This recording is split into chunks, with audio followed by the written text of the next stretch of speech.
Hello guys, तो एक बार फिर से स्वागत है आपका हमारी इस नई वीडियो में। दोस्तों, आज की इस वीडियो में हम आपको बताएंगे कक्षा 10वीं का जो आपका सोशल साइंस का पेपर होगा प्री बोर्ड का, उसके फुल सॉल्यूशन की। तो दोस्तों, वीडियो में अंत तक जरूर बने रहें। और यदि आपने अभी तक हमारे चैनल को सब्सक्राइब नहीं किया तो हमारे चैनल को सब्सक्राइब करें और बेल आइकन को भी जरूर प्रेस करें।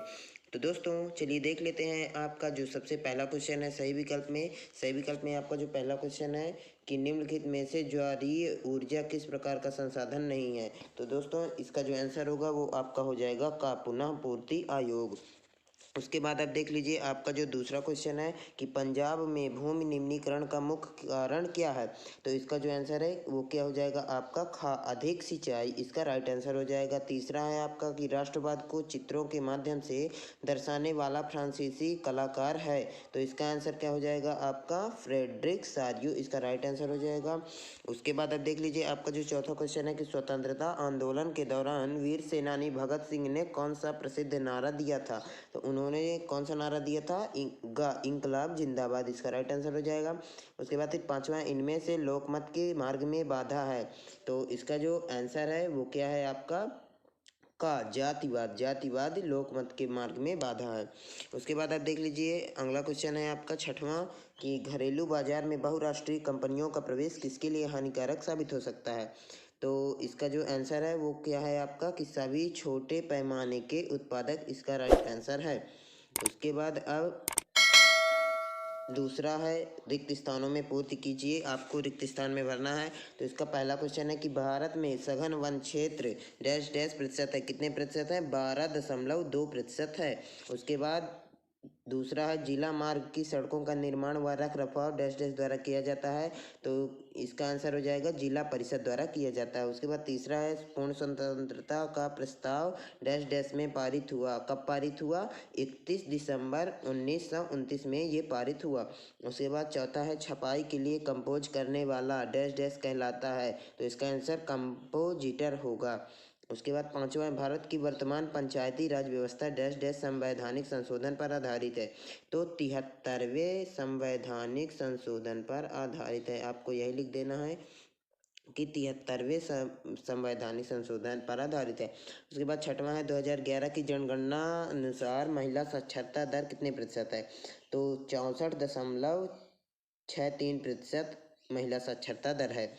उसके बाद अगला क्वेश्चन है सातवां, ISI डैश डैश का सुरक्षा चिन्ह है। तो ये औद्योगिक उत्पादों के प्रमाणीकरण का सुरक्षा चिन्ह है। उसके बाद आप देख लीजिए क्वेश्चन नंबर 3, सही जोड़ी में मैं एक एक करके आपको बता रहा हूँ तो आप कर लीजिएगा। तो दोस्तों, पहले का आपका क्या हो जाएगा, स्टेपलर है। तो पहले में आपका स्टेपलर है तो इसका आंसर हो जाएगा आपका ऊन को छांटने वाला। उसके बाद फिर दूसरा है आपका फुलर। तो फुलर का क्या हो जाएगा आपका चुन्नटों से कपड़े समेटने वाला। उसके बाद फिर तीसरे का क्या हो जाएगा आपका सिंघली समुदाय का श्रीलंका हो जाएगा। उसके बाद फिर चौथे का क्या हो जाएगा, जैसे फेडे कोर संगठन है तो चौथे का राइट आंसर होगा आपका बोलीविया। उसके बाद फिर है पांचवें का अलोकतांत्रिक देश क्या है आपका चीन। उसके बाद फिर सूती वस्त्र उद्योग का केंद्र जो है वो आपका अहमदाबाद है। चौथा इसका राइट आंसर हो जाएगा। तो ये हुई आपकी सही जोड़ी। आप देख लीजिए प्रश्नों के उत्तर एक शब्द या एक वाक्य में आपको देने हैं। तो पहला क्वेश्चन है इसमें मरुस्थलीय मृदा का रंग कैसा होता है। तो मरुस्थलीय मृदा का रंग लाल एवं भूरा होता है। अब दूसरा है सिंघों का प्राकृतिक आवास स्थल कहाँ है। तो गुजरात का जो गिर जंगल है वही प्राकृतिक आवास स्थल है सिंघों का। उसके बाद फिर तीसरा है जालेवेरायन क्या था। तो इसका आंसर आप अपनी मेन स्क्रीन पर देख पा रहे हैं, इसी तरह आपको लिख देना है। उसके बाद फिर चौथा है कॉर्न लॉ क्या था। तो कॉर्न लॉ, इसका भी आंसर आप अपनी मेन स्क्रीन पर देख पा रहे हैं, ठीक इसी तरह आपको लिख देना है। उसके बाद पांचवा है यूरोपीय संघ का मुख्यालय कहाँ स्थित है।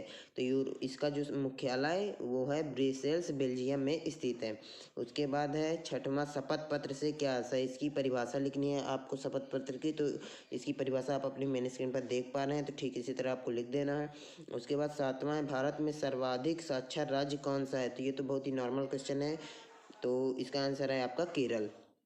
तो दोस्तों, आप देख लीजिए आपका जो पांचवा क्वेश्चन है सत्य में आपका जो पहला क्वेश्चन है महासागरीय जल अलवणीय होता है।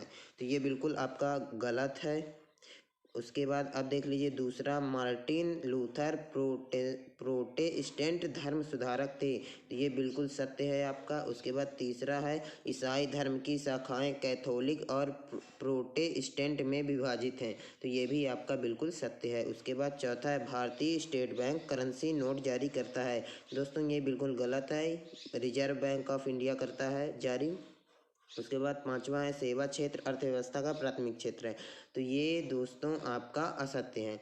उसके बाद छठवां चाय की झाड़ियों को उगाने के लिए वर्ष भर उष्ण नम और पाला रहित जलवायु की आवश्यकता पड़ती है। तो ये बिल्कुल आपका सत्य है। तो ये आपके सत्य हो गए। आप देख लीजिए, आप दोस्तों एक एक करके आप सभी क्वेश्चन देख लीजिए, और यदि कहीं भी कुछ समझ में नहीं आता है तो कमेंट बॉक्स में कमेंट करके ज़रूर बताएं। दोस्तों वीडियो को अंत तक देखने के लिए बहुत बहुत धन्यवाद। दोस्तों यदि आपने अभी तक हमारे चैनल को सब्सक्राइब नहीं किया तो दोस्तों प्लीज़ हमारे चैनल को सब्सक्राइब कर लीजिए और बेल आइकन को भी जरूर प्रेस कर लीजिए। धन्यवाद।